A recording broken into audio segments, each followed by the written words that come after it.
Umpires have always been easy targets for blame, but sometimes the story goes deeper. Just last week after a Phillies-Giants game, fans erupted over home plate umpire Phil Cuzzi, who missed several key calls, most of them favoring the Giants. According to umpire scorecards, his performance gave the Giants an estimated 1.4 run advantage in a game they won by 2. But bad calls like these aren't always just on the umpires. In many cases, it's the catcher quietly influencing the call. Missed calls aren't just random.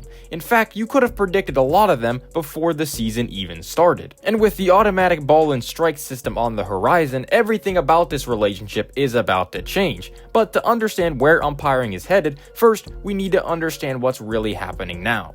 By the way, most of you watching this video are not subscribed, so if you enjoy the video, I would appreciate it, as it's the best way to support the channel. Before we get into anything too crazy, let's just start by watching back some of this Phillies-Giants game. Let's start in the 8th inning with this called strike to Bryce Harper, which was actually a ball, so 1 point for the Giants. Then this pitch to Bryson Stott was also called a strike, another point for the Giants. Going into the bottom of the inning, this 0-1 pitch to Adames was called a ball, which was actually a strike, so once again another point for the Giants. This pitch was also called a ball, and this one too, and this one too. There are 3 points for the Giants. Kerkering is rightfully confused here. If we go back previously in the game, the Giants got even more calls to go their way. The Phillies also got a few to go their way, but it was nowhere close to what the Giants got. Both teams are throwing to the same umpire, so theoretically, they should have the same zone. But there's one problem with that assumption. Both teams don't have the same catcher. You see, the Giants catcher is Patrick Bailey. Bailey is one of the more controversial players in terms of his value. Baseball Reference gave him a WAR of 1.8 last year, while Fangraphs had him at a WAR of 4.3, a 2.5 win difference, which was the largest difference out of any player with at least 400 plate appearances.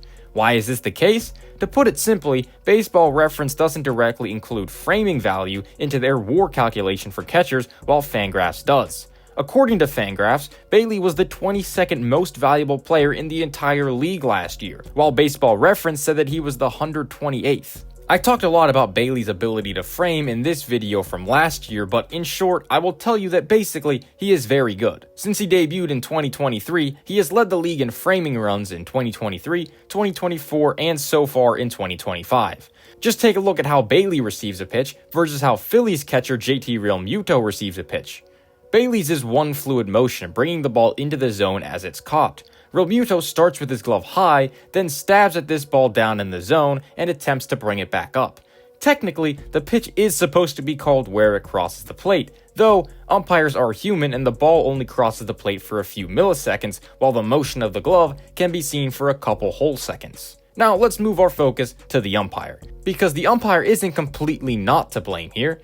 Cuzzi isn't the best umpire in the game. So far in 2025, he ranks 57th out of 81 qualified umpires in accuracy above expected behind the plate. Accuracy above expected estimates the probability that an average umpire would get a call correct, then grades the umpire's actual call based on that. So missing a call on a strike down the middle or a ball in the dirt is way worse than missing a 50-50 borderline pitch. Cuzzi is far from the worst umpire in the league this year. There are 24 that are worse than him. And Phil Cuzzi isn't the biggest victim of Patrick Bailey this year. There have been 2 games that had a larger favoritism towards the Giants. One of them was versus the Mariners on April 4th, umpired by Sean Barber. In this game, the Giants were favored by 1.44 runs according to umpire scorecards, slightly larger than Phil Cuzzi's performance. Barber has been pretty poor this year. Including this game, he ranks 73rd out of 81 in accuracy above expected. The largest favor the Giants have seen this season came against the Red Sox on June 20th, which was umpired by Doug Eddings. Eddings favored the Giants by a whopping 1.67 runs. He's the 38th best umpire this year, so he's certainly not a bad umpire in general, as he ranks in the top half of the league. It's not just the bad umpires getting fooled, even the best umpires in the league are falling for Bailey's framing, although to a lesser extent. This reveals the spectrum that umpires fall on. Umpires' accuracy is largely explained by their ability to ignore framing, good or bad, as most incorrectly called strikes are clustered among a select group of catchers, the good framers, and most incorrectly called balls are clustered with the bad framers. The missed calls aren't random.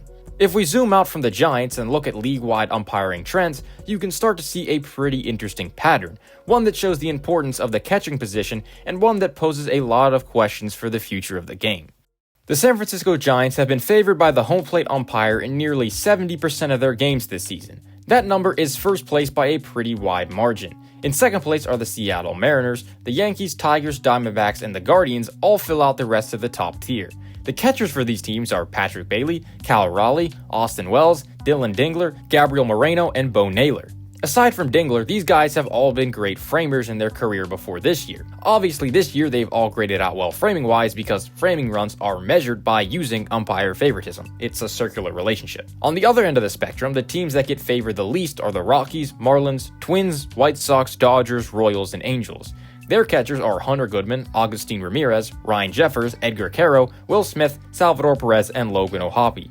Once again, most of these guys have a reputation of being either below average or well below average framers. When you look specifically at the pitching side of things, the pattern becomes even more clear. Teams that get the most benefit from umpires when pitching are a similar list. A lot of the league's best framing catchers reside on these teams: Bailey, Alejandro Kirk, Wells, Naylor, Carlos Narvaez, and Austin Hedges. On the other side of things, teams that see the most negative impact from umpires towards their pitchers are similar teams. These two groups are separated by teams with good framers and teams with bad framers. When you graph the relationship between a team's framing runs from 2024 versus their favoritism they've gotten when pitching this year, there's a moderately strong positive correlation, meaning that even before the season started, I could have probably gotten a pretty accurate prediction of how many calls would go for or against a certain team. This relationship becomes even stronger when you measure the team's starting catcher's performance from the prior season rather than the entire team's. The R-squared goes up to over 0.5, showing that this is even a better predictor. This especially helps with catchers who switch teams in the offseason. So what does all this mean? In general, teams with better framing catchers are going to get more good calls in the long run.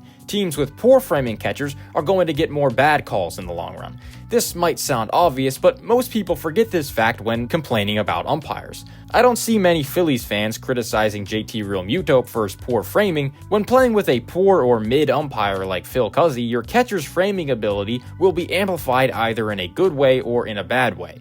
Now, there will be a few special cases where umpires mess up a call independent of framing, but in the long run, that's certainly not the case. This whole relationship, though, is about to change, as robots are about to take over for umpires, or at least to a certain extent. And the biggest question of this is, how much is this going to change the game? Is framing still going to exist? And to what extent are the robo-umpires going to affect the catching position? Even though umpires are having their most accurate season of all time behind the plate, they're still facing the same amount of criticism. This is always going to be the case because of the existence of bias and human nature, though we really should be seeing a decrease in the complaints. That is because home plate umpires this season have an accuracy of 94.19%, which is the highest ever recorded according to umpire scorecards. This trend was monotonically increasing until the 2024 season, where we saw the first decline in accuracy in the past 11 seasons. Umpires have nearly improved by 4 whole percentage points since 2015, which is pretty significant. Every year you'll see comments from people saying that the umpires have been worse than ever this year, when that is actually the opposite of the truth. They have never been better. This emphasizes that the average fan might not fully understand what actually happens behind the plate. Just to prove how bad umpiring was 15 years ago, take a look at this chart that shows the performance of home plate umpire Mike DeMuro in Roy Halladay's perfect game. DeMuro posted an accuracy of 83.87%, which would be good for the second worst game in all of the past 5 MLB seasons. This kind of performance was much closer to the average just 15 years ago. Despite this all-time great performance by the umpires, the automatic ball and strike system has never been supported more. Now, I'm not arguing for or against the incoming rule change, as it's kind of pointless to at this point because it's coming whether you like it or not. I'm just spewing out some numbers and analyzing trends. The real argument is, to what extent is it going to change the game? MLB tested the automatic ball and strike system, ABS system for short, in spring training this year using a challenge format. Each team got up to 2 incorrect challenges before they lost the privilege for the remainder of the game. From this test run, we gained a lot of useful insights to what impact the system might have on regular season games. Looking at the data collected from spring training, we have a few numbers to focus on. According to MLB, 2.6% of called pitches were challenged, and of those 2.6%, 52.2% were successful. On average, there were around 72 called pitches per team game last year. Using all of this data, we can run a Monte Carlo simulation to get an idea of how many challenges we will get per game. After running 10,000 iterations of the simulation representing 10,000 games, these are the distributions I got. One game out of the 10,000 simulations got 11 total challenges combined from both teams. The most successful challenges was 9, which also only happened once. Those are outliers, and usually you aren't going to see those numbers that extreme. On average, there were 3.41 challenges per game and 1.78 successful challenges per game. The successful challenge distribution is the one we care more about, as those are the ones that will actually impact the game. One interesting thing is that 1,735 games had 0 successful challenges recorded. That is roughly 17.5% of all games in the simulation, meaning only 17.5% of the games played with these rules are going to have the same framing impact that we see today. The average is right around here, and the distribution is pretty heavily skewed to the right. That is due to the fact that there's no hard cutoff in the positive direction like there is with 0. The most important takeaway from all this really is that generally you're going to see roughly 0 to 4 calls get overturned per game as long as it plays out roughly the same as it did in spring training. That means framing and incorrect calls are probably here to stay, although their effects will certainly be dampened. Last season, catchers had around 72 pitches with an opportunity to frame, though with the ABS system, that number could go down to 71 or 70 on average. And those 2 pitches that they lost the opportunity to frame might be 2 of the most important pitches of the game. The relationship that exists between catchers and umpires today will still remain with this rule change to a lesser degree, and defensive catchers are not going out of style anytime soon.